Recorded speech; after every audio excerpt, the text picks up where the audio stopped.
Dear students, നമ്മൾ chemical bonding and molecular structure എന്ന chapter നിങ്ങൾ കുറച്ച് കാര്യങ്ങൾ പഠിച്ചു കഴിഞ്ഞു. അതിൽ ലൂയിസ് അപ്രോച്ച് കൃത്യമായിട്ട് പഠിച്ചിട്ടുണ്ടാവും അല്ലേ? ഈ ലൂയിസ് അപ്രോച്ച് എന്താണ്, എങ്ങനെയാണ് ഒരു മോളിക്യൂൾ ഫോം ചെയ്യുന്നത് എന്നാണ് ലൂയിസ് അപ്രോച്ച് പറയുന്നത്. എങ്ങനെയാണ് നമുക്കറിയാം, ലൂയിസ് അപ്രോച്ച് പ്രകാരം ഒരു മോളിക്യൂൾ സ്റ്റേബിൾ ആവണമെങ്കിൽ ഒക്ടേറ്റ് കംപ്ലീറ്റ് ആക്കണം. അതിലാണ് ശ്രദ്ധിച്ചത് അല്ലേ? ഒക്ടേറ്റ് കംപ്ലീറ്റ് ആയി കഴിഞ്ഞാൽ ആ മോളിക്യൂൾ സ്റ്റേബിൾ ആകും എന്നാണ് ലൂയിസ് അപ്രോച്ചിൽ നാം പഠിച്ചത്. പക്ഷെ ഇന്ന് നമ്മൾ പഠിക്കുന്നത് ആദ്യം ഈ ലൂയിസ് അപ്രോച്ച് എത്രത്തോളം കോവാലന്റ് ബോണ്ടിങ്ങിൻ്റെ എല്ലാ പ്രോപ്പർട്ടിയും അല്ലെങ്കിൽ കോവാലന്റ് ബോണ്ടിങ്ങിനെ പറ്റി എക്സ്പ്ലെയിൻ ചെയ്യാൻ ഈ ലൂയിസ് അപ്രോച്ചിന് പറ്റുന്നുണ്ടോ എന്നുള്ള കാര്യമാണ്. കോവാലന്റ് ബോണ്ടിങ്ങിൻ്റെ എങ്ങനെയാണ് കോവാലന്റ് ബോണ്ടിങ് ഫോം ചെയ്യുന്നത്, അങ്ങനെ തുടങ്ങിയ കാര്യങ്ങൾ എക്സ്പ്ലെയിൻ ചെയ്യാൻ ലൂയിസ് സ്ട്രക്ചറിന് പറ്റുന്നില്ല എന്നുള്ളതാണ് നമ്മൾ മനസ്സിലാക്കേണ്ട കാര്യം. അപ്പോൾ ആദ്യം നമുക്ക് ഡിസ്കസ് ചെയ്യാം the limitation of Lewis approach.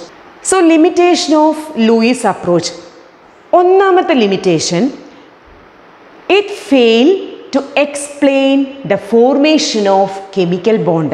ഒരു കെമിക്കൽ ബോണ്ട് എങ്ങനെയാണ് ഫോം ചെയ്യുന്നത് എന്ന് കൃത്യമായി പറയാൻ നമുക്ക് ലൂയിസ് അപ്രോച്ച് കൊണ്ട് പറ്റുന്നില്ല.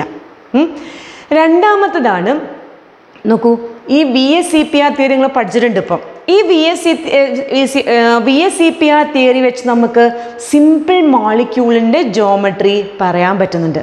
പക്ഷെ നമുക്ക് എല്ലാ മോളിക്യൂളിൻ്റെയും ജോമെട്രി കൃത്യമായി എക്സ്പ്ലെയിൻ ചെയ്യാൻ ഈ VSEPR തിയറി വെച്ച് പറ്റുന്നില്ല എന്നുള്ളതാണ്. പിന്നെ വേറൊരു കാര്യം നോക്കൂ, നമ്മൾ ഹൈഡ്രജൻ്റെ ബോണ്ട് ഡിസോസിയേഷൻ എൻതാൽപ്പി എത്രയാണ് നിങ്ങൾ പഠിച്ചിട്ടുണ്ട്? നമുക്കറിയാം 435.8 kJ per mole ആണ് അല്ലേ? ലൂയിസ് അപ്രോച്ച് പ്രകാരം നമ്മൾ എഴുതിയപ്പോൾ കംപ്ലീറ്റ് 2 ഇലക്ട്രോൺസ് കംപ്ലീറ്റ് ആയ സ്റ്റേബിളായ ഹൈഡ്രജൻ മോളിക്യൂൾ കിട്ടിയിട്ടുണ്ട്. അതിൽ HH സിംഗിൾ ബോണ്ട് ബ്രേക്ക് ചെയ്യണമെങ്കിൽ 435.8 kJ per mole എനർജി നമുക്ക് ആവശ്യമാണ്. അതേസമയം ഫ്ലൂറിൻ മോളിക്യൂൾ, ഈ ഫ്ലൂറിൻ മോളിക്യൂള് ബ്രേക്ക് ചെയ്യണമെങ്കിൽ, അതിലെ ബോണ്ട് ബ്രേക്ക് ചെയ്യണമെങ്കിൽ 155 kJ per mole എനർജി ആവശ്യമാണ്. നോക്കൂ, രണ്ടിലും നമ്മളുടെ സിംഗിൾ ബോണ്ടാണ്, പക്ഷേ ബോണ്ട് ഡിസോസിയേഷൻ എൻതാൽപ്പി വ്യത്യാസം വന്നിട്ടുണ്ട്. അതുപോലെ ഹൈഡ്രജൻ്റെ ബോണ്ട് ലെങ്ത്, ഹൈഡ്രജൻ നിങ്ങൾക്ക് അറിയാം സിംഗിൾ ബോണ്ടാണുള്ളത്, ആ സിംഗിൾ ബോണ്ട് ലെങ്ത് 74 പൈക്കോമീറ്റർ ആണ്. ഫ്ലൂറിൻ്റെ ബോണ്ട് ലെങ്ത് 144 പൈക്കോമീറ്റർ ആണ്. അപ്പോൾ ലൂയിസ് അപ്രോച്ച് വെച്ച് നമുക്ക് ഒരിക്കലും പറയാൻ പറ്റില്ല എന്തുകൊണ്ടാണ് ഹൈഡ്രജനിലും ഫ്ലൂറിനിലും ഒക്കെ സിംഗിൾ ബോണ്ട് ആയിരുന്നിട്ടും അവരുടെ ബോണ്ട് ഡിസോസിയേഷൻ എൻതാൽപ്പി വ്യത്യാസപ്പെടാനുള്ള കാരണം, അല്ലെങ്കിൽ ബോണ്ട് ലെങ്ത് എന്തുകൊണ്ട് വ്യത്യാസപ്പെടുന്നു എന്ന് എക്സ്പ്ലെയിൻ ചെയ്യാൻ ആർക്ക് പറ്റിയിട്ടില്ല? നമ്മളെ ലൂയിസ് സ്ട്രക്ചറിന് പറ്റിയിട്ടില്ല. നോക്കൂ, VBT does not explain why molecule have different bond dissociation enthalpy and bond length. അപ്പോൾ ഇത്രയും ലിമിറ്റേഷൻസ് ഉണ്ട് നമ്മുടെ ലൂയിസ് സ്ട്രക്ചറിന്, അതുപോലെ VSEPR തിയറിക്കും. അപ്പോൾ അതുകൊണ്ട് ഈ ലിമിറ്റേഷൻസ് ഒക്കെ ഓവർകം ചെയ്യാൻ വേണ്ടിയിട്ട് നമ്മൾ പുതിയ 2 തിയറീസ് പഠിക്കുകയാണ്. So first theory is valence bond theory, VBT എന്ന് നമ്മൾ ഷോർട്ടായിട്ട് പറയാറുണ്ട്, വാലൻസ് ബോണ്ട് തിയറി. രണ്ടാമത്തെ തിയറിയാണ് മോളിക്കുലാർ ഓർബിറ്റൽ തിയറി. അപ്പോൾ എന്തിനാണ് വാലൻസ് ബോണ്ട് തിയറിയും MOTയും ഇൻട്രൊഡ്യൂസ് ചെയ്ത് നമ്മൾ എന്താ പറയേണ്ടത്? കോവാലന്റ് ബോണ്ടിങ്ങിനെ കുറേ കാര്യങ്ങൾ, കോവാലന്റ് ബോണ്ടിങ്ങിനെ പറ്റി പഠിക്കാൻ വേണ്ടിയിട്ട് ഇൻട്രൊഡ്യൂസ് ചെയ്ത 2 തിയറീസ് ആണ് വാലൻസ് ബോണ്ട് തിയറിയും മോളിക്കുലാർ ഓർബിറ്റൽ തിയറിയും. ഈ 2 തിയറിയും നമ്മൾ പഠിക്കണമെങ്കിൽ നമുക്ക് നമ്മുടെ ഫസ്റ്റ് ഇയറിലെ 2ാമത്തെ ചാപ്റ്ററായ ക്വാണ്ടം മെക്കാനിക്സിനെ പറ്റി ഐഡിയ ഉണ്ടാവണം. കാരണം ഈ 2 തിയറിയും ബേസ് ചെയ്തിരിക്കുന്നത് ക്വാണ്ടം മെക്കാനിക്കൽ മോഡൽ ഓഫ് ആറ്റത്തിലാണ്. അപ്പം നമ്മൾ ഓൾറെഡി പഠിച്ചു കഴിഞ്ഞതാണ്. അപ്പം നമുക്കാദ്യം വാലൻസ് ബോണ്ട് തിയറിയെ പറ്റി ഡിസ്കസ് ചെയ്യാം. VBT, ഈ വാലൻസ് ബോണ്ട് തിയറി ആദ്യമായി ഇൻട്രൊഡ്യൂസ് ചെയ്തത് ഹെയ്റ്റ്ലർ ആൻഡ് ലണ്ടൻ എന്ന് പറഞ്ഞ സയൻറ്റിസ്റ്റുകളാണ്. 1927 അത് ഇൻട്രൊഡ്യൂസ് ചെയ്തത്. പക്ഷേ അത് കൂടുതലായി അതിനെപ്പറ്റി പഠിച്ച ഡെവലപ്പ് ചെയ്ത സയൻറ്റിസ്റ്റാണ് പോളിംഗ് എന്ന് പറഞ്ഞ സയൻറ്റിസ്റ്റ്. ഇപ്പോൾ എന്താണ് നമുക്ക് എങ്ങനെ VBTയെ പറ്റി പഠിക്കണമെങ്കിൽ എന്താണ് VBT എന്നറിയാൻ നമ്മളെ ഒരു സിമ്പിൾ എക്സാമ്പിളോട് സ്റ്റാർട്ട് ചെയ്യാം. നമുക്കൊരു ഹൈഡ്രജൻ മോളിക്യൂളിൻ്റെ ഫോർമേഷൻ എടുത്ത് VBT എന്താണ് എന്ന്, അല്ലെങ്കിൽ ഹൈഡ്രജൻ മോളിക്യൂളിൻ്റെ ഫോർമേഷൻ VBT വെച്ച് എങ്ങനെ എക്സ്പ്ലെയിൻ ചെയ്യാൻ പറ്റുമെന്ന് നമുക്ക് ഡിസ്കസ് ചെയ്യാം. നമുക്ക് VBT വെച്ച്, വാലൻസ് ബോണ്ട് തിയറി വെച്ച് എങ്ങനെയാണ് ഹൈഡ്രജൻ മോളിക്യൂൾ ഫോം ചെയ്യുന്നതെന്ന് പഠിക്കാം. നോക്കൂ, consider 2 hydrogen atoms HA and HB. നമ്മൾ ആദ്യം കൺസിഡർ ചെയ്യുന്നു ആ HAയും HBയും തമ്മിൽ ഏറ്റവും അകലെ സ്ഥിതി ചെയ്യുന്ന, ഇൻഫിനിറ്റ് ഡിസ്റ്റൻസ് സ്ഥിതി ചെയ്യുന്ന കണ്ടീഷൻ മനസ്സിലാലോചിച്ചോളൂ. പിന്നെ നമ്മൾ ഈ 2 ഹൈഡ്രജൻ ആറ്റത്തിനെയും അടുത്തേക്ക് കൊണ്ടുവരികയാണ്. കൊണ്ടുവരുന്ന സമയത്ത് നിങ്ങൾക്ക് കാണാൻ പറ്റും ഈ 2 ഹൈഡ്രജൻ ആറ്റങ്ങൾ തമ്മിൽ ഇൻറ്ററാക്ഷൻസ് സ്റ്റാർട്ട് ചെയ്യുന്നുണ്ട്.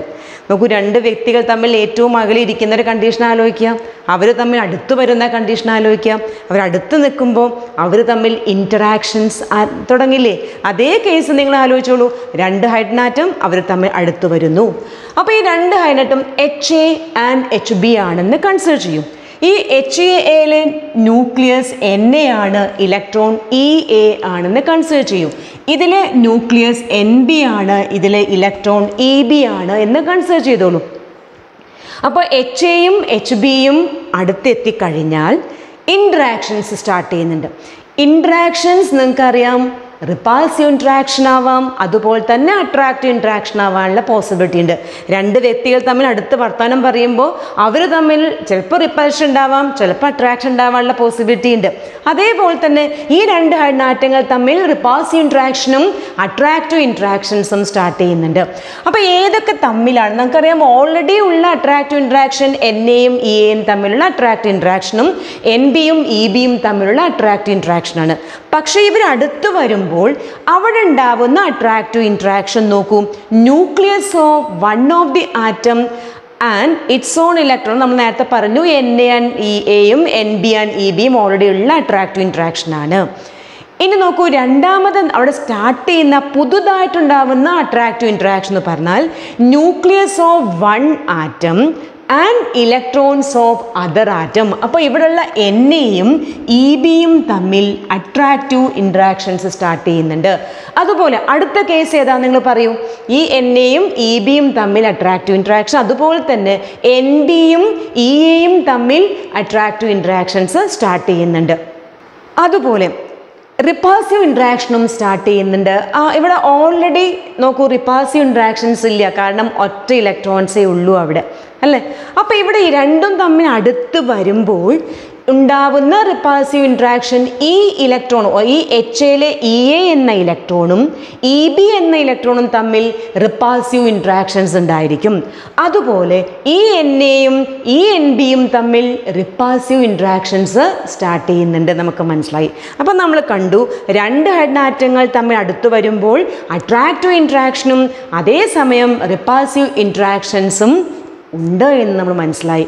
അപ്പോൾ എന്തൊക്കെ പറഞ്ഞാലും ഈ അട്രാക്റ്റീവ് ഇൻട്രാക്ഷൻ വന്നു കഴിഞ്ഞാൽ ആ ആറ്റം എന്ത് ചെയ്യുന്നുണ്ട്? 2 ഹൈഡ്രജൻ ആറ്റം തമ്മിൽ കമ്പൈൻ ചെയ്ത് ഹൈഡ്രജൻ മോളിക്യൂൾ ഫോം ചെയ്യുന്നുണ്ടാവും, അല്ലേ?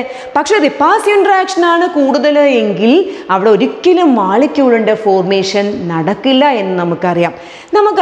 നമ്മുടെ പ്രകൃതിയിലെ ഏത് മെക്കാനിക്കൽ ഫോഴ്സും, അല്ലേ, എന്താണ് മെക്കാനിക്, ഏത് കാര്യവും എനർജി കുറയ്ക്കാൻ, പൊട്ടൻഷ്യൽ എനർജി കുറയ്ക്കാനാണ് ട്രൈ ചെയ്യുന്നത് നമുക്കറിയാം, അല്ലേ? അങ്ങനെ നിങ്ങൾ ഏത് കൺസിഡർ ചെയ്തോളൂ, എപ്പോഴും പ്രകൃതിയിൽ എനർജി കുറഞ്ഞ് ആ സിസ്റ്റം സ്റ്റേബിൾ ആവാൻ ശ്രമിക്കുന്നു എന്ന് നമുക്കറിയാം. അതേ കൺസെപ്റ്റിൽ നമുക്കൊന്ന് ഹൈഡ്രജൻ മോളിക്യൂളിൻ്റെ ഫോർമേഷനെ പറ്റി ഒന്ന് ആലോചിച്ച് നോക്കാം. അപ്പോൾ ഹൈഡ്രജൻ മോളിക്യൂൾ ഫോം ചെയ്യുന്ന സമയത്ത് പൊട്ടൻഷ്യൽ എനർജിയിൽ എന്ത് വേരിയേഷൻസ് ഉണ്ടാകുന്നു എന്ന് ഒരു ഗ്രാഫിക്കൽ റെപ്രസെൻറ്റേഷൻ അവിടെ കൊടുത്തിട്ടുണ്ട്. നോക്കൂ, അതിൽ X ആക്സിസിൽ distance between the 2 hydrogen atom plot ചെയ്യുന്നു. വൈ ആക്സിസിൽ അവിടെ energy, potential energy kilo joule per മോളിൽ പ്ലോട്ട് ചെയ്തിട്ടുണ്ട്. നടുക്കിൽ 0, അവിടെ നോക്കൂ 0 വാല്യൂ ഉണ്ട്. അതിന് താഴെ നെഗറ്റീവ് വാല്യൂവും മുകളിൽ പോസിറ്റീവ് വാല്യൂ ആണ്. അപ്പോൾ രണ്ട് ഹൈഡ്രജൻ ഇൻഫിനിറ്റി ഡിസ്റ്റൻസ് ആവുമ്പോൾ അവിടെ അവർ തമ്മിൽ ഡിസ്റ്റൻസ് അത്ര, അപ്പോൾ എനർജി അവിടെ ഇല്ല, നില്ലാണ്. അവർ തമ്മിൽ റിപ്പൾസീവ് ഇൻട്രാക്ഷനും ഇല്ല, അട്രാക്റ്റീവ് ഇൻട്രാക്ഷനും ഇല്ല. പിന്നെ നോക്കൂ, ഹൈഡ്രജൻ തമ്മിൽ അടുത്ത് വരുമ്പോൾ അവിടെ നിങ്ങൾക്ക് കാണാൻ പറ്റും എനർജി ഇവിടെ നിന്ന് ഇങ്ങനെ കുറയുന്നതായിട്ട് കാണാൻ പറ്റും അല്ലേ. പിന്നെ ഒന്നുകൂടിയും ഹൈഡ്രജൻ ആറ്റംസ് അടുത്ത് വരുമ്പോഴും എനർജി ഡിക്രീസ് ചെയ്യുന്നതായി കാണാൻ പറ്റി.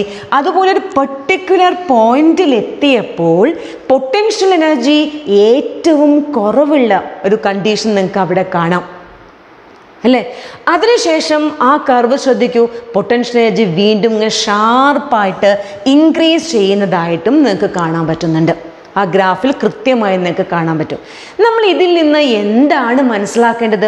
രണ്ട് ഹൈഡ്രജൻ തമ്മിൽ അടുത്തു വരുമ്പോൾ റിപ്പൾഷനും അട്രാക്ഷനും ഉണ്ടെങ്കിലും റിപ്പൾസീവ് ഇൻട്രാക്ഷനെ അട്രാക്റ്റീവ് ഇൻട്രാക്ഷൻ ഓവർകം ചെയ്യുന്നുണ്ട്. അല്ലെങ്കിൽ ആ ഇക്വിലിബ്രിയം ഡിസ്റ്റൻസിൽ ഏറ്റവും എനർജി കുറവുള്ള സമയത്ത് ആ പൊട്ടൻഷ്യൽ എനർജി കുറയുന്നൊരവസ്ഥയിലേക്ക് അവിടെ എത്തുന്നുണ്ട്. ആ സമയത്താണ് നമ്മൾ പറയുന്നത് ഹൈഡ്രജൻ ആറ്റങ്ങൾ തമ്മിൽ ഓവർലാപ്പ് ചെയ്തിട്ട് HH സിംഗിൾ ബോണ്ട് ഫോം ചെയ്യുന്നുണ്ട്. പൊട്ടൻഷ്യൽ എനർജി ഏറ്റവും കുറവാകുന്ന ആ കണ്ടീഷനിലാണ് അവിടെ ബോണ്ട് ഫോർമേഷൻ നടക്കുന്നത് എന്ന് നമ്മൾ കൃത്യമായി മനസ്സിലാക്കി. അപ്പോൾ നോക്കൂ, അവിടെ energy 435.8 kilo joule per energy അവിടെ റിലീസ് ചെയ്യുന്നുണ്ട്. അത്രയും എനർജി കുറഞ്ഞ് സ്റ്റേബിളായിട്ട് ആ hydrogen HH bond single bond മാറുന്നു. പിന്നെ എന്താണ് ഈ ഭാഗം ഇൻഡിക്കേറ്റ് ചെയ്യുന്നത്? നമ്മൾ വീണ്ടും ഹൈഡ്രജനെ ഒന്നുകൂടി അടുപ്പിക്കാൻ ശ്രമിക്കുകയാണ്. ആ സമയത്ത് എന്താ സംഭവിക്കുന്നത് നോക്കൂ, എനർജി ഷാർപ്പായിട്ട് ഇൻക്രീസ് ചെയ്യുന്നുണ്ട്. അപ്പോൾ ഈ ഗ്രാഫിൻ്റെ ഈ ഭാഗത്ത് നമുക്ക് എന്ത് ഇൻഫർമേഷനാണ് കിട്ടുന്നത്? അപ്പോൾ ഒരു പെർട്ടിക്കുലർ ഡിസ്റ്റൻസിൽ, അതായത് ബോണ്ട് ലെങ്ത് പഠിച്ചിട്ടുണ്ട്, ആ പെർട്ടിക്കുലർ ഏറ്റവും പൊട്ടൻഷ്യൽ എനർജി കുറവാകുന്ന ആ കണ്ടീഷനിൽ രണ്ട് ഹൈഡ്രജൻ ആറ്റങ്ങൾ തമ്മിലുള്ള ഡിസ്റ്റൻസിനെ, ഇക്വിലിബ്രിയം ഡിസ്റ്റൻസിനെ പറയുന്ന പേരാണ് നമ്മൾ എന്ത് പറയുന്നത്? Bond length. നിങ്ങൾ ഓൾറെഡി പഠിച്ചു കഴിഞ്ഞതാണ്. അതിനേക്കാൾ നമ്മൾ ഹൈഡ്രജനെ ഒന്നുകൂടി അടുപ്പിക്കാൻ ശ്രമിച്ചാൽ അവിടെ റിപ്പൾസീവ് ഇൻട്രാക്ഷൻ ഷാർപ്പായിട്ട് ഇൻക്രീസ് ചെയ്യുന്നുണ്ട്. എവിടെ റിപ്പൾഷൻ ഉണ്ടോ അവിടെ എനർജി ഓഫ് സിസ്റ്റം വളരെ കൂടുതലായിരിക്കും. അതാണ് നമ്മൾ ഈ കർവിൻ്റെ ഈ ഭാഗം കാണിക്കുന്നത്. ക്ലിയർ ആയിട്ടുണ്ടായിരിക്കും. ഇത് ഹൈഡ്രജൻ ഹൈഡ്രജൻ മോളിക്യൂളിൻ്റെ ഫോർമേഷൻ VBT വെച്ച് നമ്മൾ എക്സ്പ്ലെയിൻ ചെയ്തതാണ്. നമ്മൾ ആ കർവ് ഒന്നുകൂടി നോക്കൂ. ഇവിടെ അതേ സെയിം കർവ് തന്നെയാണ്. അവിടെ നിങ്ങൾക്കറിയാം, ആ കർവിൻ്റെ ഈ ഭാഗം വന്നപ്പോൾ അവിടെ സ്മോൾ ഓവർലാപ്പിംഗ് ആണ് തുടങ്ങിയത്. സ്മോൾ ഓവർലാപ്പിംഗ് അട്രാക്ഷൻ തുടങ്ങിയിട്ടുണ്ട് അവർ. ഇനി ഇവിടെ നന്നായിട്ട് പാർഷ്യലി ഓവർലാപ്പ് ചെയ്ത സമയത്ത് അവിടെ ഇക്വിലിബ്രിയം സ്റ്റേറ്റ് ആണ് വന്നത്. ഏറ്റവും എനർജി കുറവുള്ള സ്റ്റേറ്റ് ആണ് വന്നത്.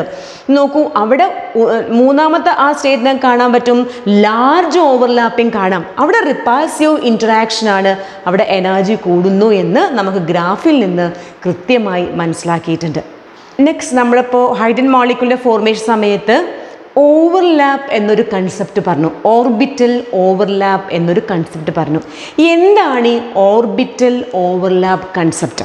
സോ നോക്കൂ, in the formation of hydrogen molecule there is a minimum energy state when two hydrogen atoms are so near that their atomic orbital undergo partial interpenetration.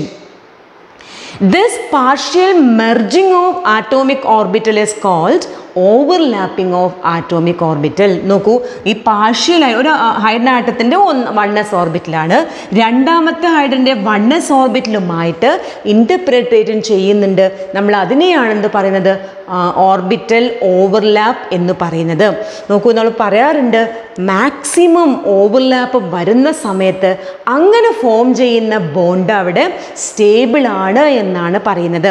അപ്പോൾ VBTക്കാർ പറഞ്ഞ എന്താ ചോദിച്ചാൽ, രണ്ട് ആറ്റങ്ങൾ തമ്മിൽ ക്ലോസ് ആയിട്ട് വരുന്ന സമയത്ത് അട്രാക്റ്റീവ് ഇൻട്രാക്ഷൻ റിപ്പൾഷനേക്കാൾ ഓവർകം ചെയ്യുമ്പോൾ ആ ആറ്റോമിക് ഓർബിറ്റൽ തമ്മിൽ ഓവർലാപ്പ് ചെയ്യുകയും ആ സമയത്ത് ബോണ്ട് ഫോം ചെയ്യുകയും ചെയ്യുന്നു.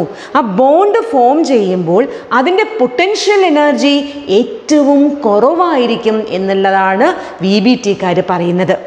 നെക്സ്റ്റ് മന്ത് നമ്മൾ ഓവർലാപ്പിംഗ് ഓഫ് ആറ്റോമിക് ഓർബിറ്റിനെ പറ്റി കുറച്ച് ഡീറ്റെയിൽ ആയിട്ട് പഠിക്കണം. നമുക്ക് നോക്കൂ, ഓവർലാപ്പിംഗ് നടക്കുന്നു. ഈ ഓവർലാപ്പിംഗ് നടക്കുന്നത് പോസിറ്റീവ് ഓവർലാപ്പിംഗ് ആവാം, നെഗറ്റീവ് ഓവർലാപ്പിംഗ് ആവാം, സീറോ ഓവർലാപ്പിംഗ് ആവാം. എന്താണ് ഈ പോസിറ്റീവ് ഓവർലാപ്പിംഗ് എന്ന് നമുക്ക് ഡിസ്കസ് ചെയ്യണം. പോസിറ്റീവ് ഓവർലാപ്പ് എന്ന് പറഞ്ഞാൽ ഇത് orbital participating in the bond formation have same sign and orientation in space. It is called positive overlap. നിങ്ങൾക്ക് ചിത്രത്തിൽ കാണാം. നോക്കൂ, നമ്മൾ ഇവിടെ പി ഓർബിറ്റൽ, നിങ്ങൾക്കറിയാം പി ഓർബിറ്റലിൻ്റെ ഷേപ്പ് ഡംബൽ ഷേപ്പാണ്. ഇത് പോസിറ്റീവ് നെഗറ്റീവ് സൈൻ കൊടുക്കുന്നു. നമുക്കറിയാം വേവിന് ഇവിടെ പോസിറ്റീവ് ആൻഡ് നെഗറ്റീവ് സൈൻ, നമ്മൾ അതേ കൺസെപ്റ്റ് തന്നെയാണ്. ഇത് പോസിറ്റീവ് നെഗറ്റീവ് സൈൻ കൊടുത്തു. ചാർജൊന്നും അല്ല കേട്ടോ, അത് പോസിറ്റീവ് സൈൻ നെഗറ്റീവ് സൈൻ കൊടുത്തിട്ടുണ്ട്. ഇനി രണ്ടാമത്തെ പി ഓർബിറ്റൽ വന്ന് ഓവർലാപ്പ് ചെയ്യുന്ന സമയത്ത് ഈ ലോബിനും പോസിറ്റീവ് സൈൻ തന്നെയാണ് എങ്കിൽ നമ്മൾ അങ്ങനെ ഉണ്ടാവുന്ന അങ്ങനത്തെ ഓവർലാപ്പിനെ പറയുന്ന പേരാണ് പോസിറ്റീവ് ഓവർലാപ്പ്. ഒരു ബോണ്ട് ഫോർമേഷനിൽ പങ്കെടുക്കുന്ന ഓർബിറ്റലുകളുടെ അതിന് ഒരേ സൈനാണ്. അപ്പോൾ നോക്കി, ഇവർ തമ്മിലാണ് ഈ ഭാഗമാണ് ഓവർലാപ്പ് ചെയ്യുന്നത്, അതിന് ഒരേ സൈനാണ് എങ്കിൽ നമ്മൾ എന്ത് പറയും? Positive overlap. അപ്പോൾ നോക്കൂ, ഇവിടെ നെഗറ്റീവ് സൈൻ വന്നാലും മതി, അപ്പോൾ നമ്മൾ അതിനെന്ത് പറയും? പോസിറ്റീവ് ഓവർലാപ്പ് എന്നാണ് പറയുന്നത്. അത് വരുന്ന കണ്ടീഷൻസ് നമ്മുടെ എഴുതിയിട്ടുണ്ട്. PX PZ വരാം, PX വരാം, PZ S ഓർബിറ്റിൽ ഓവർലാപ്പ് ചെയ്യുമ്പോഴും പോസിറ്റീവ് ഓവർലാപ്പ് ഉണ്ടാവാറുണ്ട്. പോസിറ്റീവ് ഓവർലാപ്പ് റിസൾട്ട് ചെയ്യുന്നത് ഒരു ബോണ്ട് ഫോർമേഷനിലാണ്. പോസിറ്റീവ് ഓവർലാപ്പ് ഉണ്ടാവാൻ നോക്കൂ, ഹൈഡ്രജൻ മോളിക്യൂള് ഫോം ചെയ്യുന്നത് നോക്കൂ, 1s തമ്മിൽ ഓവർലാപ്പ് ചെയ്യുന്നു. അവിടെ നടക്കുന്ന ഒരു പോസിറ്റീവ് ഓവർലാപ്പാണ്. HClന്റെ കേസ് നോക്കൂ, HCl ഹൈഡ്രജൻ്റെ 1s ഓർബിറ്റൽ ക്ലോറിനായിട്ട് ഓവർലാപ്പ് ചെയ്യുന്നു. നമുക്കറിയാം ഹൈഡ്രജൻ സ്ഫെറിക്കലി സിമെട്രിക്കൽ ആണ് അല്ലേ, അപ്പോൾ പിന്നെ പ്ലസും മൈനസും വേറെ ഇടാറില്ല. അപ്പോൾ ക്ലോറിൻ്റെ 3p ഓർബിറ്റിൽ വന്ന് ഓവർലാപ്പ് ചെയ്യുന്നു. അവിടെയും നമുക്ക് പോസിറ്റീവ് ഓവർലാപ്പ് കാണാറുണ്ട്. ക്ലോറിൻ മോളിക്യൂൾ തമ്മിൽ അല്ലെ 3p, ഒന്നാമത്തെ ക്ലോറിൻ്റെ 3p ഓർബിറ്റലും ഹാഫ് ഫിൽഡ് ഓർബിറ്റലും രണ്ടാമത്തെ ക്ലോറിൻ്റെ 3p ഹാഫ് ഫിൽഡ് ഓർബിറ്റലും തമ്മിലും ഓവർലാപ്പ് വരുന്നതും പോസിറ്റീവ് ഓവർലാപ്പിന് എക്സാമ്പിളാണ്. അപ്പോൾ ഇവിടെ നമ്മൾ SS ഓവർലാപ്പിംഗ് പഠിച്ചു, SP ഓവർലാപ്പിംഗ് എക്സാമ്പിൾ പഠിച്ചു, PP പോസിറ്റീവ് ഓവർലാപ്പിങ്ങിനും എക്സാമ്പിൾ കണ്ടിട്ടുണ്ട്. ഇനി എന്താണ് നെഗറ്റീവ് ഓവർലാപ്പ്? നോക്കൂ, എന്തായിരിക്കും നിങ്ങൾ പറയൂ. നെഗറ്റീവ് ഓവർലാപ്പിംഗ് എന്ന് പറഞ്ഞാൽ എന്തായിരിക്കും? ഇവിടെ ഓവർലാപ്പ് ചെയ്യുന്ന ഓർബിറ്റൽസ് നോക്കൂ, ഇവിടെ പ്ലസ് ആണെങ്കിൽ അടുത്ത ഇതുമായിട്ട് ഓവർലാപ്പ് ചെയ്യുന്ന ഓർബിറ്റലിൻ്റെ ആ ഓവർലാപ്പ് ചെയ്യുന്ന ഭാഗത്തിൽ മറ്റേ ഭാഗം നെഗറ്റീവ് ആയിരിക്കും. അപ്പോൾ if the orbital participating in bond formation have different sign, it is called negative overlapping എന്നാണ് പറയുന്നത്. നോക്കൂ, നെഗറ്റീവ് ഓവർലാപ്പിംഗുള്ള കണ്ടീഷൻ നിങ്ങൾക്ക് അവിടെ കാണാൻ പറ്റും. SP ഇവിടെ നോക്കൂ, ഇവിടെ PP നിങ്ങൾ കൃത്യമായിട്ടത് വരച്ചെടുക്കുക. എപ്പോഴാണ് നെഗറ്റീവ് ഓവർലാപ്പിംഗ് വരുന്നത് എന്ന് മനസ്സിലാക്കാം. ഇനി മൂന്നാമത്തെ ടൈപ്പ് ഓവർലാപ്പിംഗ് ഏതാണ്? സീറോ ഓവർലാപ്പാണ്. സീറോ ഓവർലാപ്പ് എന്താണ്? സീറോ ഓവർലാപ്പ് എന്ന് പറഞ്ഞാൽ നോക്കൂ, നിങ്ങൾ എക്സാമ്പിൾ നോക്കൂ, PZ ഓർബിറ്റൽസ് വരച്ചിട്ടുണ്ട്, ഇത് S ഓർബിറ്റൽസും വരച്ചിട്ടുണ്ട്. ഇത് ഒരിക്കലും എഫക്റ്റീവായിട്ട് ഒരു കാരണവശാലും ഓവർലാപ്പ് ചെയ്യാൻ ചാൻസ് ഇല്ലാത്ത രണ്ട് ഓർബിറ്റൽസ് ആണ്. അപ്പോൾ a zero overlap will result when two orbital do not overlap at all. ഒരിക്കലും അവർ എങ്ങനെ വന്നാലും അവർക്ക് ഓവർലാപ്പിംഗ് പോസിബിൾ ആവില്ല. അവരെ പറഞ്ഞ പേരാണ് നമ്മൾ സീറോ ഓവർലാപ്പിംഗ്. സീറോ ഓവർലാപ്പിംഗ് നടന്നാൽ നമുക്കറിയാം ഒരിക്കലും അവർ പോസിബിൾ ആവില്ല ഓവർലാപ്പിംഗ്. അതുകൊണ്ട് തന്നെ അവിടെ ബോണ്ട് ഫോർമേഷൻ നടക്കുന്നില്ല എന്നുള്ളതാണ്. അത് മനസ്സിലാക്കാം. ഇനി നമ്മൾ പഠിക്കാൻ പോകുന്നത് type of overlapping and nature of covalent bond. നമ്മൾ മനസ്സിലാക്കി ഒരു ആറ്റോമിക് ഓർബിറ്റൽ ഓവർലാപ്പ് ചെയ്യുന്ന സമയത്താണ് എന്ത് ഫോം ചെയ്യുന്നത്? ഒരു ബോണ്ട് ഫോം ചെയ്യുന്നത്. ആ ബോണ്ട് ഫോം ചെയ്യുന്ന സമയത്ത് അവിടെ പൊട്ടൻഷ്യൽ എനർജി ഓഫ് മോളിക്യൂൾ, ആ ബോണ്ടിൻ്റെ പൊട്ടൻഷ്യൽ എനർജി ഏറ്റവും കുറയുന്നു എന്ന് നമ്മൾ മനസ്സിലാക്കി. ആ പ്രത്യേക കണ്ടീഷനിലാണ് എന്ത് ഫോം ചെയ്യുന്നത്? ബോണ്ട് ഫോം ചെയ്യുന്നത് അല്ലേ? അപ്പോൾ ഇവിടെ നമ്മൾ പറയുന്നു 2 ടൈപ്പ് കോവാലന്റ് ബോണ്ടുകൾ ഉണ്ട്. എങ്ങനെയാണ് ഓവർലാപ്പ് ചെയ്യുന്നത് എന്നതിൻ്റെ ബേസിൽ 2 ടൈപ്പ് കോവാലന്റ് ബോണ്ടുകൾ ഉണ്ട് എന്നാണ് നമ്മൾ മനസ്സിലാക്കേണ്ടത്. ഒന്ന് സിഗ്മ ബോണ്ട് എന്ന് പറയാറുണ്ട്. നമ്പർ 2 പൈ ബോണ്ട് എന്ന് പറയാറുണ്ട്. So the covalent bond may be classified into 2 type depending upon the type of overlapping. ഒന്നാമത്തെ പേര് സിഗ്മ ബോണ്ട് എന്നുള്ളതാണ്, രണ്ടാമത്തത് പൈ ബോണ്ട് എന്നുള്ളതാണ്. മനസ്സിലായിട്ടുണ്ടായിരിക്കും. അപ്പോൾ എന്തിൻ്റെ ബേസിലാണ്, എങ്ങനെയാണ് ഒരു ബോണ്ട് ഫോം ചെയ്യുന്നത്, ഏത് രീതിയിൽ ഓവർലാപ്പ് ചെയ്തിട്ടാണ് ഒരു ബോണ്ട് ഉണ്ടാവുന്നത്, അതിൻ്റെ ബേസിൽ there are 2 type of bond, sigma bond and pi bond. അപ്പോൾ നമുക്ക് എങ്ങനെയാണ് ഒരു സിഗ്മ ബോണ്ട് ഫോം ചെയ്യുന്നത് എന്ന് മനസ്സിലാക്കണം. ഇത് വളരെ ഇമ്പോർട്ടൻ്റ് ആണ്. അപ്പോൾ സിഗ്മ ബോണ്ട് ഫോം ചെയ്യുന്നത് നോക്കൂ, this type of covalent bond is formed by end to end overlapping വഴിയാണ്. അത് നമ്മൾ പറയാറുണ്ട് ആക്സിയൽ ഓവർലാപ്പിംഗ് വഴിയാണ്, അല്ലെങ്കിൽ ഹെഡ് ഓൺ ഓവർലാപ്പിംഗ് വഴിയാണ് എന്ന് പറയാറുണ്ട്. എന്താണ് ആക്സിയൽ ഓവർലാപ്പിംഗ് അല്ലെങ്കിൽ എൻഡ് ടു എൻഡ് ഓവർലാപ്പിംഗ് എന്താണ്? ഇപ്പം നോക്കൂ, ഫോർ എക്സാമ്പിൾ നമ്മൾ പറയാറുണ്ട് ഒരു എസ് ഓർബിറ്റൽ, S1s ഓർബിറ്റൽ, രണ്ടാമത്തെ ഇതിൻ്റെ ആക്സിസ് ഇതാണ്, ഇന്റർമോളിക്കുലർ ആക്സിസ് ഇതാണ്. രണ്ടാമത്തെ എസ് ഓർബിറ്റൽ ഈ ആക്സിസിലൂടെ വന്ന് ഓവർലാപ്പ് ചെയ്യുന്നു, അലോങ് ദി ആക്സിസിലൂടെ വന്ന് ഓവർലാപ്പ് ചെയ്യുന്നു. അപ്പോഴാണ് അവിടെ ബോണ്ട് ഫോം ചെയ്യുന്നത്. അതുകൊണ്ട് നമ്മൾ അതിനെ ആക്സിയൽ ഓവർലാപ്പ് എന്ന് പറയുന്നുണ്ട്.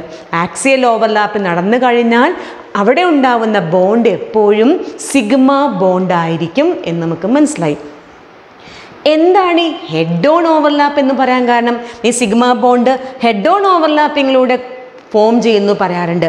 നോക്ക്, ഇത് നമ്മളെ കൈയിൻ്റെ ഹെഡ് എന്ന് പറഞ്ഞാൽ ഇവിടെ അല്ലേ, ഇത് ഈ കൈയിൻ്റെ ഹെഡാണ് ഇവിടെ. അപ്പം നമ്മൾ എങ്ങനെ വേണം, ഈ ഹെഡ് തമ്മിൽ ഇങ്ങനെ വന്ന് ഓവർലാപ്പ് ചെയ്യുന്നു അല്ലേ, മാക്സിമം നമുക്ക് ഓവർലാപ്പ് ചെയ്യിക്കാൻ പറ്റും. അപ്പോൾ ഇങ്ങനെ ഹെഡ് ഓൺ ഹെഡ് ഓവർലാപ്പ് ചെയ്യുമ്പോഴാണ് നമ്മൾ സിഗ്മ ബോണ്ട് ഫോം ചെയ്യുന്നത്. അപ്പോൾ 2 ആറ്റോമിക് ഓർബിറ്റലുകൾ ഇങ്ങനെ വന്ന് ഓവർലാപ്പ് ചെയ്യുമ്പോഴാണ്, ഹെഡ് ഓൺ ഓവർലാപ്പിംഗ് നടക്കുമ്പോഴാണ് സിഗ്മ ബോണ്ട് ഫോം ചെയ്യുന്നത് എന്നർത്ഥം. അതുപോലെ തന്നെയാണ് എൻഡ് ടു എൻഡ് ഓവർലാപ്പ്. ഇവിടെ എൻഡ് ഇത്, ഈ കൈയിൻ്റെ എൻഡ് ഇത് രണ്ടും തമ്മിൽ ഓവർലാപ്പ് ചെയ്യുമ്പോൾ, അപ്പോൾ ഒരു ഓർബിറ്റിൻ്റെ എൻഡ് ഇതാണ്. രണ്ടാമത്തെ ഇപ്പോൾ നോക്കൂ, പി ഒക്കെ ആണെങ്കിൽ പി ഓർബിറ്റിൻ്റെ എൻഡ്, രണ്ടാമത്തെ പിയുടെ എൻഡ് ഇത് രണ്ടും തമ്മിൽ വന്ന് ഓവർലാപ്പ് ചെയ്യുമ്പോഴാണ് അവിടെ സിഗ്മ ബോണ്ട് ഫോം ചെയ്യുന്നത് എന്ന് മനസ്സിലാക്കാം. അപ്പോൾ കൃത്യമായിട്ട് അറിയണം, സിഗ്മ ബോണ്ട് ഫോം ചെയ്യുന്നത് ഹെഡ് ഓൺ ഓവർലാപ്പിങ്ങിലൂടെ, അല്ലെങ്കിൽ ആക്സിയൽ ഓവർലാപ്പിങ്ങിലൂടെ, അല്ലെങ്കിൽ എൻഡ് ടു എൻഡ് ഓവർലാപ്പിങ്ങിലൂടെയാണ് എന്നാണ് നമ്മൾ ആദ്യം മനസ്സിലാക്കേണ്ടത്. ഇനി സിഗ്മ ബോണ്ട് ഫോം ചെയ്യുന്നത് ഈ രീതിയിലൂടെയാണ് എന്ന് നമ്മൾ മനസ്സിലാക്കി. അപ്പോൾ അവിടെ sigma bonds are form due to ഏതൊക്കെ ഓർബിറ്റലുകൾ തമ്മിൽ ഓവർലാപ്പ് ചെയ്യുമ്പോഴാണ് സിഗ്മ ബോണ്ട് ഫോം ചെയ്യുന്നത്. നോക്കൂ, ഇവിടെ SS ഓവർലാപ്പിംഗ് ഇങ്ങനെ ഫോം ചെയ്യുന്നത് എപ്പോഴും ഒരു സിഗ്മ ബോണ്ട് ആയിരിക്കും. 1s ഓർബിറ്റൽ, ഒരു എസ് ഓർബിറ്റൽ രണ്ടാമത്തെ എസ് ഓർബിറ്റലുമായി അലോങ് ദി ആക്സിസിലൂടെ ഓവർലാപ്പ് ചെയ്യുമ്പോൾ, നോക്കൂ, ഈ 2 ഇങ്ങനെ ഓവർലാപ്പ് ചെയ്യുമ്പോൾ എന്തുണ്ടായിരിക്കും, ഇവിടെ 2 ന്യൂക്ലിയസിൻ്റെ ഇടയ്ക്ക് ഇലക്ട്രോൺ ഡെൻസിറ്റി വളരെ കൂടുതലായിട്ട് വരുന്നുണ്ട്, ബോണ്ട് ഫോം ചെയ്യുന്നുണ്ട്. അപ്പോൾ ആക്സിയൽ ഓവർലാപ്പിങ്ങിലൂടെയാണ് ഇവിടെ സിഗ്മ ബോണ്ട് ഫോം ചെയ്യുന്നത് എന്ന് നമ്മൾ മനസ്സിലാക്കി. അത് SS overlapping along inter nuclear ആക്സിസിലൂടെയാണ് നടക്കുന്നത്, SS ഓവർലാപ്പിംഗ്. ഇനി അടുത്ത ടൈപ്പ് SP ഓവർലാപ്പിംഗ് ആണ്. നോക്കൂ, this type of overlap occurs between half-filled s orbitals of one atom and half-filled p orbital of another atom. അപ്പോൾ ഇവിടെ SP ഓവർലാപ്പിംഗ് നടക്കുന്നത് ഒരു S orbital, half filled S orbital P orbital ഒരു ഹാഫിൽ P ഓർബിറ്റലുമായിട്ട് ആക്സിസിലൂടെ വന്ന് overlapping നടക്കുമ്പോഴാണ് അവിടെ bond formation നടക്കുന്നത്. അങ്ങനെ ഉണ്ടാവുന്ന ബോണ്ട് എപ്പോഴും സിഗ്മ ബോണ്ട് ആയിരിക്കും എന്നുള്ളതാണ്. അടുത്ത പോസിബിലിറ്റിയാണ് പി പി ഓവർലാപ്പിംഗ്. നോക്കൂ, ഒരു പി ഓർബിറ്റൽ രണ്ടാമത്തെ പി ഓർബിറ്റലുമായിട്ട് ഓവർലാപ്പ് ചെയ്യുന്നു. സോ അങ്ങനെ ഉണ്ടാവുന്നതും അവിടെ മാക്സിമം ഓവർലാപ്പിംഗ് നടക്കുന്നുണ്ട്. അപ്പോൾ അവിടെ ഫോം ചെയ്യുന്നതും സിഗ്മ ബോണ്ടാണ്. അപ്പം 3 കേസസിൽ സിഗ്മ ബോണ്ട് ഫോം ചെയ്യാറുണ്ട്. ഒന്ന് SS overlapping, SP overlapping and PP ഓവർലാപ്പിങ്ങിലൂടെ നമ്മുടെ സിഗ്മ ബോണ്ട്സ് ഫോം ചെയ്യാറുണ്ട് എന്നുള്ളതാണ്. അപ്പോൾ നോക്കൂ, ഇവിടെ SS ഓവർലാപ്പിങ്ങിലൂടെ ബോണ്ട് ഫോം ചെയ്യുന്നതിന് എക്സാമ്പിൾ നോക്കൂ.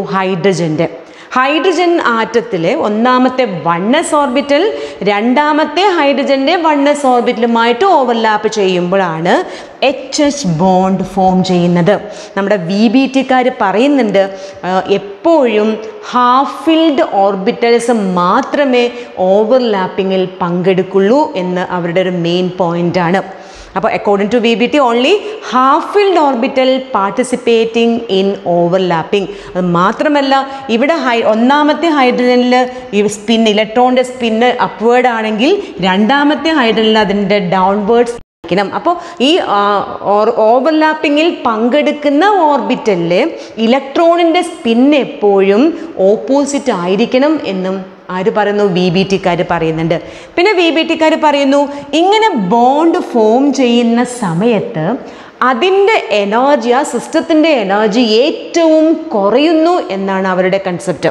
ആ സമയത്താണ് അവിടെ ബോണ്ട് ഫോം ചെയ്യുന്നത്.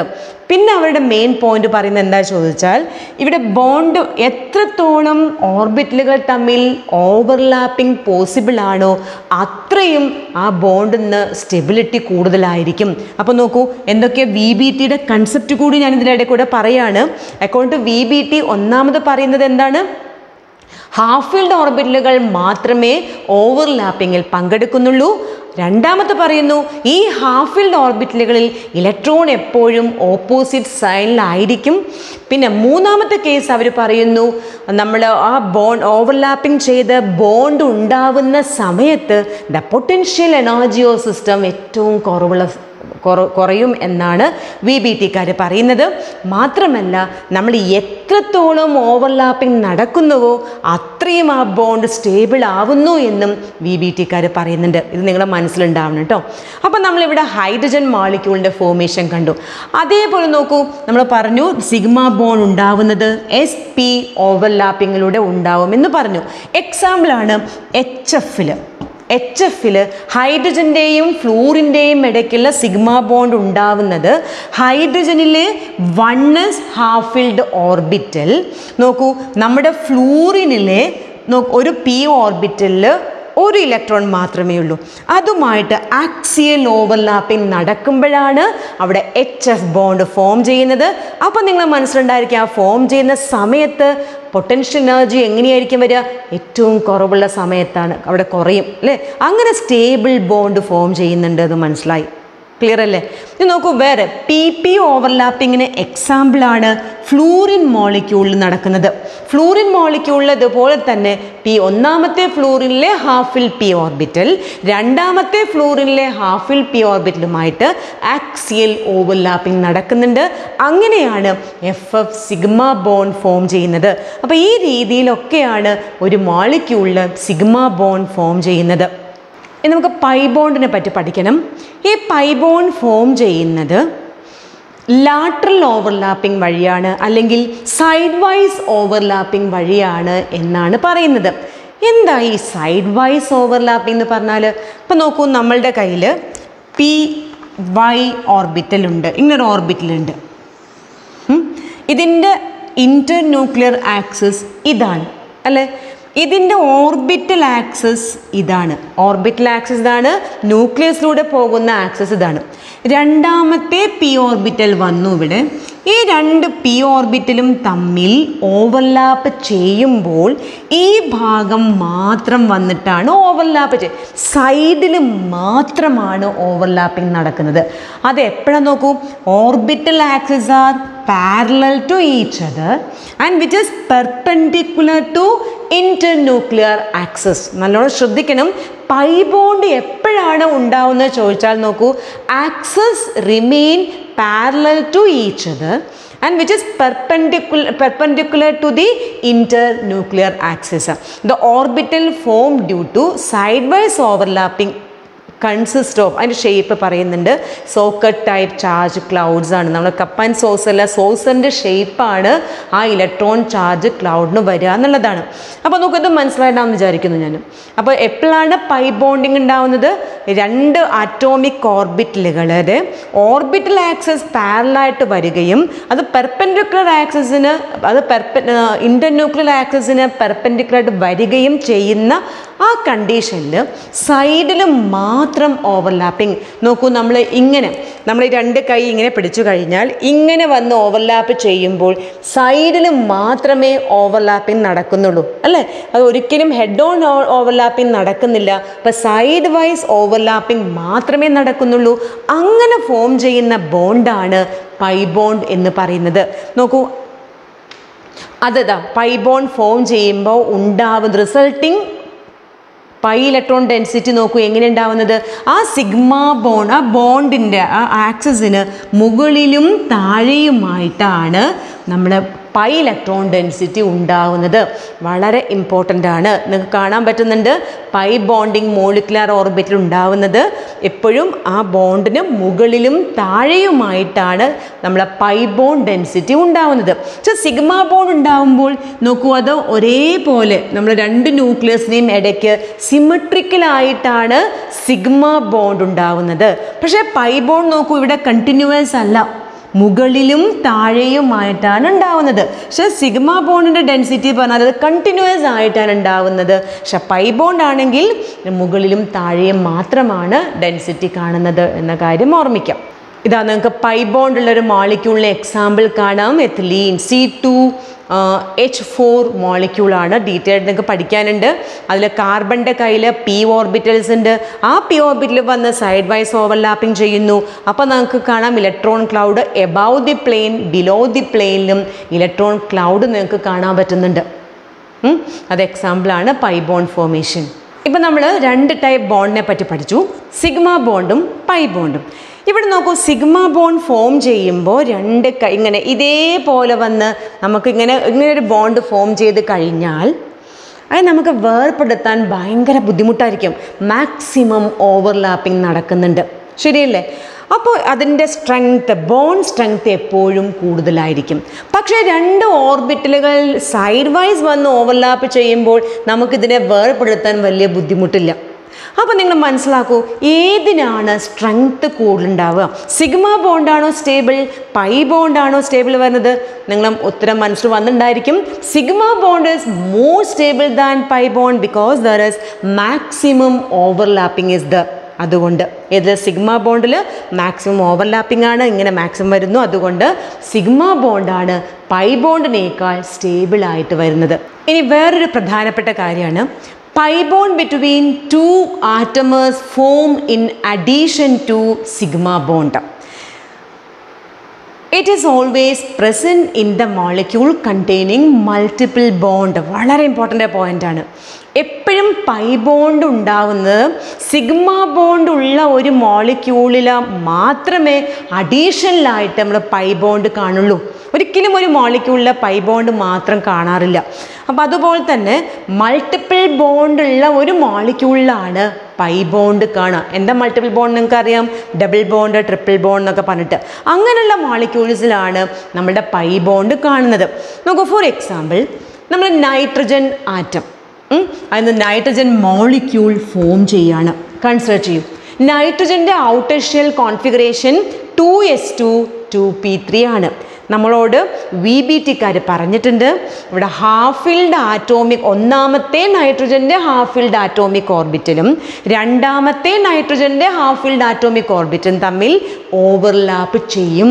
ആ ചെയ്യുന്നത് കൊണ്ടാണ് അവിടെ ബോണ്ട് ഫോം ചെയ്യുന്നത്. ഇനി നമ്മൾ ചിന്തിക്കണം, നമുക്കറിയാം 3 p ഓർബിറ്റലുണ്ട്, ഡംബൽ ഷേപ്പുള്ള 3 p ഓർബിറ്റലുണ്ട്. അല്ലേ? അപ്പോൾ നമ്മളിത് ഒന്നാമത്തെ നൈട്രജൻ്റെ ഒന്നാമത്തെ പി ഓർബിറ്റൽ 1 2 3 തമ്മിൽ 90 ഡിഗ്രിയാണ് ആംഗിൾ വരുന്നത്. ഇവിടെയും 3 പി ഓർബിറ്റൽസ് ഉണ്ട്. രണ്ടാമത്തെ നൈട്രജൻ്റെ 3 പി ഓർബിറ്റൽസ് ഉണ്ട്. നിങ്ങൾ കൺസിഡർ ചെയ്യൂ, 2 നൈട്രജൻ തമ്മിൽ ഇങ്ങനെ അടുത്ത് വരുമ്പോൾ ഇതും തമ്മിൽ, ഇത് ഈ ആറ്റോമിക് ഓർബിറ്റലും ഇതും തമ്മിൽ ഹെഡ് ഓൺ ഓവർലാപ്പിംഗ് നടക്കും. ഇവർ തമ്മിൽ മാത്രമേ ഹെഡ് ഓൺ ഓവർലാപ്പിംഗ് നടക്കുള്ളൂ. നോക്കൂ, ഇവർ തമ്മിൽ ഒരിക്കലും ഹെഡ് ഓൺ ഓവർലാപ്പിംഗ് ഒരു ചാൻസ് ഉള്ള, ഇതിൻ്റെ ആക്സസ് ഇങ്ങനെയാണ്, ഇതിൻ്റെ ആക്സസ് ഇങ്ങനെയാണ്. അപ്പോൾ ഇവർ തമ്മിൽ ഒരിക്കലും എന്ത് നടക്കില്ല? ഹെഡ് ഓൺ ഓവർലാപ്പിംഗ് നടക്കില്ല. ഇവർ സൈഡ് വൈസ് മാത്രമേ ഓവർലാപ്പ് ചെയ്യുള്ളൂ. അപ്പോൾ ഇവർ തമ്മിലുണ്ടാവുന്ന ബോണ്ട് എന്തായിരിക്കും? ഏത് ബോണ്ടായിരിക്കും അവിടെ ഫോം ചെയ്യുന്നുണ്ടാവുക? പൈ ബോണ്ടാണ് ഫോം ചെയ്യുന്നത്. ഒരിക്കലും ഇവർ തമ്മിൽ സിഗ്മ ബോണ്ട് ഫോം ചെയ്യാനുള്ള പോസിബിലിറ്റി ഇല്ല. ഇനി അടുത്ത പി ഓർബിറ്റൽ നോക്കൂ, ഇവർ തമ്മിലും ഒരിക്കലും എന്ത് ചെയ്തില്ല, ഇങ്ങനെ വന്നിട്ട് ഇങ്ങനെ ഓവർലാപ്പ് ചെയ്യില്ല. അവരൊക്കെ സൈഡ് വൈസ് മാത്രമേ ഓവർലാപ്പ് ചെയ്യുന്നുള്ളൂ. അപ്പോൾ ഇവിടെ ഫോം ചെയ്യുന്ന ബോണ്ടും ഏത് ബോണ്ടാണ്? പൈ ബോണ്ടാണ്. അപ്പോൾ ഹെഡ് ഓൺ ഓവർലാപ്പിംഗ് നടക്കുന്നത് ഒരേ ഒരു രീതിയിൽ മാത്രമേ, ഇവർ തമ്മിൽ മാത്രമേ ഹെഡ് ഓൺ ഓവർലാപ്പിംഗ് നടക്കുള്ളൂ. അങ്ങനെ ഫോം ചെയ്യുന്ന ബോണ്ട് സിഗ്മയാണ്. അപ്പോൾ 2 നൈട്രജൻ മോളിക്യൂൾ ഇടയ്ക്ക് ഒരു സിഗ്മ ബോണ്ട് ഉണ്ട്. ബാക്കി രണ്ടും ഏത് ബോണ്ടാണ് വരിക? പൈ ബോണ്ടാണ്. അപ്പം മൾട്ടിപ്പിൾ ബോണ്ടുള്ള ഒരു മോളിക്യൂളിൽ ഒരു സിഗ്മ ബോണ്ട് ഉണ്ടായിരിക്കും. ബാക്കി പ്രസൻ്റ് ആയിരിക്കുന്നതൊക്കെ എന്തായിരിക്കും വരിക? പൈ ബോണ്ടാണ് എന്നുള്ള കാര്യം. അപ്പോൾ ഒരു സിഗ്മ ബോണ്ടും 2 പൈ ബോണ്ടും. നോക്കൂ, ഈഥീൻ മോളിക്യൂൾ, ഈ ഈഥീൻ മോളിക്യൂളിൽ എങ്ങനെയാണ് വരിക? CH2 double bond CH2. അപ്പോൾ ഈ കാർബണിൻ്റെ ഇടയ്ക്ക് എത്ര സിഗ്മ ബോണ്ട് ഉണ്ട്, എത്ര പൈ ബോണ്ട് ഉണ്ട്? പറയൂ നിങ്ങൾ. എപ്പോഴും ഒരു സിഗ്മ ബോണ്ട് ആദ്യം എഴുതി വയ്ക്കുക. അഡീഷണലായി കാണുന്ന ബോണ്ട് എപ്പോഴും എന്തായിരിക്കും? പൈ ബോണ്ടാണ്. ആ കാര്യമൊന്ന് പ്രത്യേകം ശ്രദ്ധിക്കാം. അപ്പോൾ നമ്മൾ സിഗ്മ ബോണ്ടിനെ പറ്റിയും പൈ ബോണ്ടിനെ പറ്റിയും ഡിസ്കസ് ചെയ്തു. ഇവിടെ എന്തൊക്കെ ഇനി നമുക്ക് ഡിസ്കസ് ചെയ്യണം? What are the difference between sigma and pi bond? നോക്കൂ, സിഗ്മ ബോണ്ട് പഠിച്ചു നമ്മൾ. എങ്ങനെയാണ്? It is form by axial overlapping of atomic orbital. അപ്പോൾ നമ്മൾ പൈ ബോണ്ട് എങ്ങനെയാണ് ഫോം ചെയ്യുക? Side wise overlapping of atomic orbital. പറഞ്ഞ കാര്യം തന്നെ. ഈ രണ്ടാമത്തത്, this bond can be form by overlap of SS, SP or PP orbital പഠിച്ചിട്ടുണ്ടായിരുന്നു. പക്ഷേ പൈ ബോണ്ട് ഫോം ചെയ്യുന്നത് ഒരിക്കലും S ഓർബിറ്റലിൽ ഇല്ല. ആര് മാത്രമാണ്? It involves the overlap of P orbitals only. ഇനി സിഗ്മ ബോണ്ടിൽ നോക്കൂ, the bond is stronger. Pi bond ആണെങ്കിൽ വീക്കറാണ്. ഇനി ഇതിൽ the molecular orbital symmetrical about the internuclear access and consist of single charged cloud. നമ്മൾ നേരത്തെ പറയണ്ടായി, ഇപ്പോൾ ഹൈഡ്രജൻ്റെ വണ്ണസും തമ്മിൽ ഓവർലാപ്പ് ചെയ്യുന്ന സമയത്ത് അവിടെ ഉണ്ടാവുന്ന സിഗ്മ ബോണ്ട് എന്ന് പറഞ്ഞാൽ, ഞാൻ പറഞ്ഞു നേരത്തെ സിമെട്രിക്കൽ, അവിടെ ഇലക്ട്രോൺ ക്ലൗഡ് ഫോം ചെയ്യുമ്പോൾ ഇപ്പോൾ 2 ന്യൂക്ലിയസിൻ്റെയും ഇടയ്ക്ക് ഇലക്ട്രോൺ ഡെൻസിറ്റി ഉണ്ട് അല്ലേ? അത് സിമെട്രിക്കൽ ആയിരിക്കും, എല്ലാ ഭാഗത്തും ഒരുപോലെയാണ് ഉണ്ടാവുന്നത്. അതുകൊണ്ട് നമ്മൾ സിംഗിൾ ചാർജ് ക്ലൗഡ് എന്നാണ് പറയുന്നത്. പക്ഷേ ദ മോളിക്കുലർ ഓർബിറ്റൽസ് ഡിസ്കണ്ടിന്യൂസ്, നമ്മൾ നേരത്തെ പറയണ്ടായി ഇങ്ങനെ സോസർ ഷേപ്പാണ്, കണ്ടിന്യൂറ്റി ഇല്ല എന്ന് പറഞ്ഞു അല്ലേ? And consist of 2 charged cloud above and below the plain of the atom. അപ്പോൾ അവർ എങ്ങനെ ആ സിഗ്മ ബോണ്ട് ഉണ്ടായ ശേഷമുള്ള ഇലക്ട്രോൺ ഡെൻസിറ്റിയുടെ അതിൻ്റെ ഡിസ്ട്രിബ്യൂഷനിൽ വ്യത്യാസമുണ്ട്. സിഗ്മ ബോണ്ട് ആകുമ്പോൾ എല്ലാ ഭാഗത്തും ഇലക്ട്രോൺ ഡെൻസിറ്റി ഒരുപോലെയാണ് കാണുന്നത്. പൈ ബോണ്ട് ആകുമ്പോൾ ഡിസ്കണ്ടിന്യൂറ്റി, ഇവിടെ നോക്കൂ, ഇല്ല, ഇലക്ട്രോൺ ഡെൻസിറ്റി ഇല്ല, ഡിസ്കണ്ടിന്യൂറ്റി വരുന്നുണ്ട് എന്ന കാര്യം ഒന്ന് ശ്രദ്ധിക്കാം. ഇനി the bond may be present between 2 atom either alone or along with pi bond. ചിലപ്പോൾ സിംഗിളായിട്ട് ഹൈഡ്രജൻ സിംഗിൾ ബോണ്ട് കാണാറുണ്ട്. ചിലപ്പോൾ മൾട്ടിപ്പിൾ ബോണ്ടിൽ സിഗ്മ ബോണ്ട്, പൈ ബോണ്ടിന് അഡീഷണലായിട്ട് സിഗ്മ ബോണ്ട് കാണാറുണ്ട്. ഇനി the bond is always present between the two atom along with sigma bond. അത് ഇൻഡിപെൻഡൻ്റ് ആയിട്ട് നിൽക്കാൻ പറ്റാത്ത ബോണ്ടാണ് പൈ ബോണ്ട്. പക്ഷെ സിഗ്മ ബോണ്ട് എപ്പോഴും ഇൻഡിപെൻഡൻ്റ് ആയിട്ട് നിൽക്കുന്ന ബോണ്ടാണ് എന്നുള്ളത് മനസ്സിലാക്കാം. ഇനി അടുത്തത് വളരെ ഇമ്പോർട്ടൻ്റ് ആണ്. The shape of molecules determined by sigma framework around the central atom. അപ്പോൾ ഒരു മോളിക്യൂളിൻ്റെ ഷേപ്പ് ഡിറ്റർമിൻ ചെയ്യുന്നത് അതിന് ചുറ്റുമുള്ള സിഗ്മ ബോണ്ടാണ്. ഫോർ എക്സാമ്പിൾ നോക്കൂ, നമുക്കറിയാം നിങ്ങൾ പഠിച്ചിട്ടുണ്ട് BeCl2 എന്താ ഷേപ്പ് വരിക? പിന്നെ 2 സിഗ്മ ബോണ്ടാണ്. അപ്പോൾ നമ്മൾ പറയാറുണ്ട് ലീനിയർ ഷേപ്പ് ആണെന്ന് പറയുന്നുണ്ട്, ശരിയല്ലേ? നോക്കൂ, കാർബൺ ഡയോക്സൈഡ് മോളിക്യൂൾ ഒരു സിഗ്മ ബോണ്ടും ഒരു പൈ ബോണ്ടും ഉണ്ട്. അപ്പോൾ പക്ഷേ കാർബൺ ഡൈ ഓക്സൈഡ് മോളിക്യൂളിൻ്റെ സ്ട്രക്ചർ ലീനിയർ ആണ്. ഇവിടെ പൈ ബോണ്ട് ഉള്ളത് കൊണ്ട് സ്ട്രക്ചറിന് വല്ല മാറ്റം വന്നോ? മാറ്റം വന്നിട്ടില്ലല്ലോ. അപ്പോൾ ശ്രദ്ധിക്കുക, ഒരു മോളിക്യൂളിൻ്റെ ഷേപ്പ് ഡിറ്റർമിൻ ചെയ്യുന്നത് എപ്പോഴും സിഗ്മ ബോണ്ടാണ്. The bond do not contribute a shape. അപ്പോൾ നോക്കൂ, however they modify the dimension of molecule. ചിലപ്പോൾ മോളിക്യൂൾ ഡയമെൻഷൻ മാറ്റുന്നുണ്ട് ഈ പൈ ബോണ്ട്, ഒരിക്കലും ഷേപ്പിനെ ഡിറ്റർമിൻ ചെയ്യുന്നത് പൈ ബോണ്ട് അല്ല എന്നുള്ളതാണ് നമ്മൾ മനസ്സിലാക്കേണ്ടത്. So these are the difference between the sigma and pi bond. വേറൊരു കാര്യം കൂടിയുണ്ട്, നമ്മൾ സിഗ്മ ബോണ്ട് മാത്രമാണ് ഉള്ളത് എങ്കിൽ, ഇപ്പോൾ നോക്കൂ, ഒറ്റ ബോണ്ട്, ഈ സിഗ്മ ബോണ്ട് ഉണ്ടാകുമ്പോൾ നമുക്കതിനെ ഫ്രീ റൊട്ടേഷൻ ചെയ്യാൻ പറ്റും. ഇതിങ്ങനെ ഫ്രീ റൊട്ടേഷൻ ചെയ്യാൻ പറ്റും. പക്ഷേ പൈ ബോണ്ട് കൂടി വരുമ്പോൾ, 2 ബോണ്ട് വരുന്ന സമയത്ത് ഇങ്ങനെ 2 ബോണ്ട് വന്നാൽ നമുക്കത് റൊട്ടേഷൻ ചെയ്യാൻ പറ്റില്ല, അത് ബ്രേക്ക് ഡൗൺ ആയിട്ട് പോകുന്നുണ്ട്. അപ്പോൾ സിഗ്മ ബോണ്ടിന് ഫ്രീ റൊട്ടേഷൻ പോസിബിൾ ആണ്, പൈ ബോണ്ടിനാണെങ്കിൽ ഫ്രീ റൊട്ടേഷൻ പോസിബിൾ അല്ല എന്ന പോയിന്റ് കൂടി ഒന്ന് ശ്രദ്ധിക്കാം. അപ്പോൾ ഇത്രയും കാര്യം മനസ്സിലായിട്ടുണ്ടാവുമെന്ന് വിചാരിക്കുന്നു. അപ്പോൾ നമ്മൾ ഇന്ന് പഠിച്ചത് വാലൻസ് ബോണ്ട് തിയറിയാണ്. അപ്പോൾ ഇവിടെ ചോദിക്കാൻ ചാൻസുള്ള ക്വസ്റ്റ്യൻ ഇതാണ്, explain the formation of hydrogen molecule by valence bond theory. അപ്പോൾ നമ്മളത് കൃത്യമായിട്ട് പഠിച്ചു. നമ്മൾ മനസ്സിലാക്കേണ്ട, VBTക്കാർ സ്ട്രെസ് ചെയ്ത് പറയുന്ന ഒരു കാര്യം ഇതാണ്, ഒരു മോളിക്യൂൾ ഫോം ചെയ്യുക എന്ന് പറഞ്ഞാൽ അവിടെ bond formation overlapping of atomic orbital നടക്കും. ആ സമയത്ത് അവിടെ എനർജി കുറയുന്നു. എനർജി കുറയുമ്പോൾ അവർ സ്റ്റെബിലിറ്റി അറ്റൈൻ ചെയ്യുന്നുണ്ട്. അപ്പോഴാണ് മോളിക്യൂൾ ഫോം ചെയ്യുന്നത് എന്ന പ്രധാനപ്പെട്ട കാര്യമാണ് VBTക്കാർ നമ്മളോട് കൺവേ ചെയ്യുന്നത്. പിന്നെ നമ്മൾ ഡിസ്കസ് ചെയ്തത് ഈ ഓർബിറ്റലിൻ്റെ ഓവർലാപ്പ് വെച്ച് പോസിറ്റീവ് ഓവർലാപ്പ് എന്നും നെഗറ്റീവ് ഓവർലാപ്പ് എന്നും സീറോ ഓവർലാപ്പിംഗ് എന്നും പറയാമെന്ന് പഠിച്ചു. അതുപോലെ തന്നെയാണ് അവർ ഓവർലാപ്പ് ചെയ്യുന്നതനുസരിച്ച് 2 ടൈപ്പ് ബോണ്ടുകളുണ്ട്, സിഗ്മ ബോണ്ടും പൈ ബോണ്ടും ഉണ്ട് എന്ന് മനസ്സിലാക്കി അവ തമ്മിലുള്ള ഡിഫറൻസും നമ്മൾ കണ്ടു. ക്ലിയർ ആയിട്ടുണ്ടായിരിക്കും എന്ന് വിചാരിക്കുന്നു. നന്നായിട്ട് പഠിക്കാം. Okay, thank you.